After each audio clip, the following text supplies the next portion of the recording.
kan ngai ban thei lo min mangai tu kan pa kelel chuan oma ke chin hnola leit le f lalveli leit tifa som pakhat zinga apasari nani turin kum sangkhat zakwa somnga pathuma lo pianga kum sangkhat zakwa somsari pasaria bilal biak liani nen in nein fapa pahni le fano pahni an neya chung ko him le in mangai takin an khom thina nupui fanau le tu te nen lim taka an me lain kum sang hi som ni kum atang khan akhel ru na in soisel na anei chana pachel tak ani awangin damdoi ina tipo min zialam apan le thina anat na chu palyam zelin kum sang hi som ni pakhat kum lai hol alo her chuaka anat na chu alo na sataviau maya kan sarti mu chua ni in alo na sat to em awangin damdoi ina tang chuan beidongin in lak chua anita a theito pa chelle him mel pureng chungin anat na satak awangin ogas ni sari sang hi som ni pakhat khan ngaklil taka athlir thin lalpa nena min local santa ani chatuan ram min pan santak na kum khatna alo thlen hian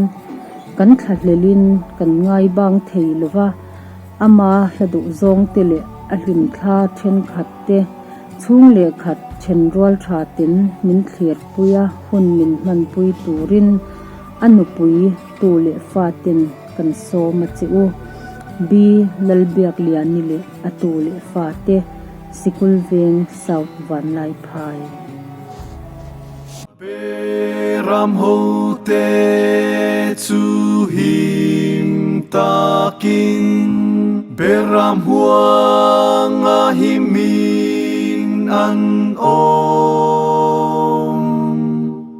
an zinga tlan sa tlanga abota a rangkat sa huang him na ata chu beram pukut him tak chunga ta tlanin ram nuai nim zing le ling zinga te chuan ram nuai nim zing le ling zinga te chuan lalpa he ta tlan sa tam ta ki nei itana tok lo vem ni hei hi kata ani berampun nati kanne na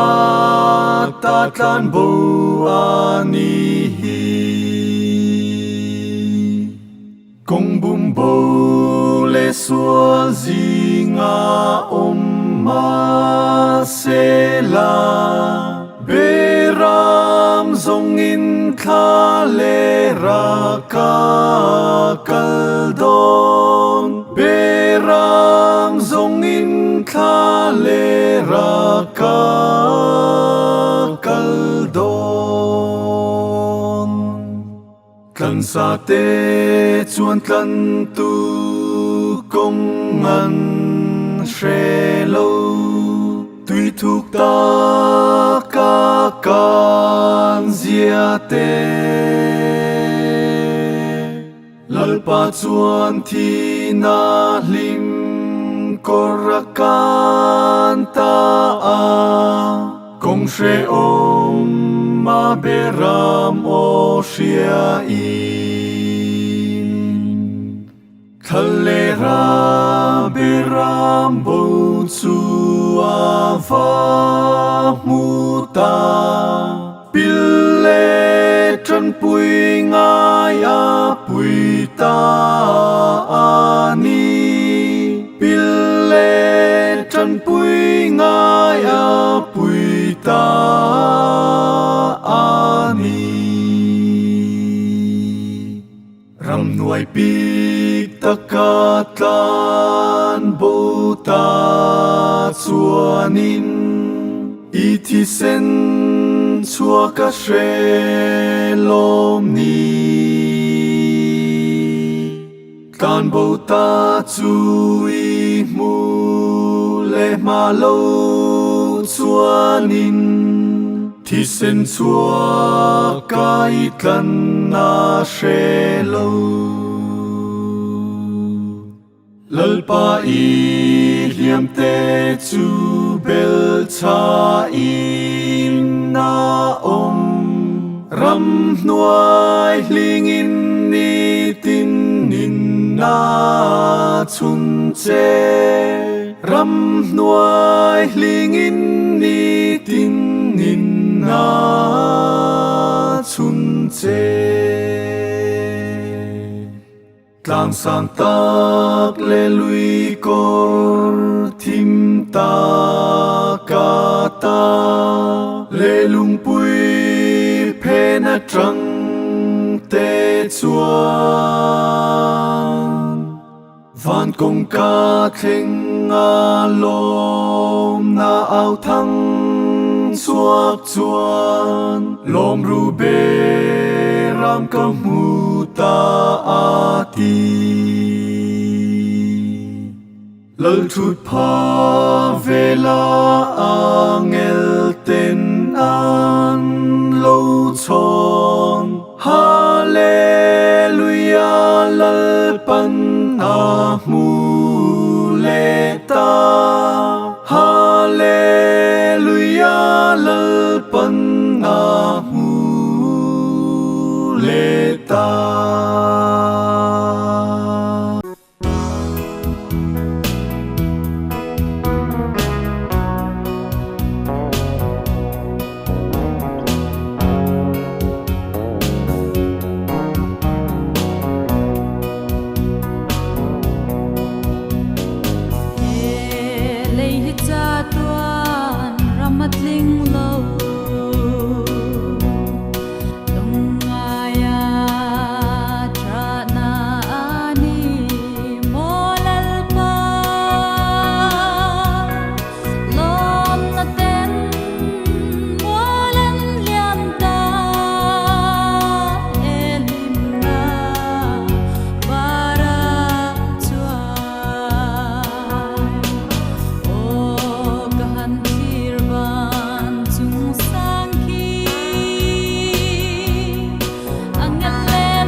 幸福。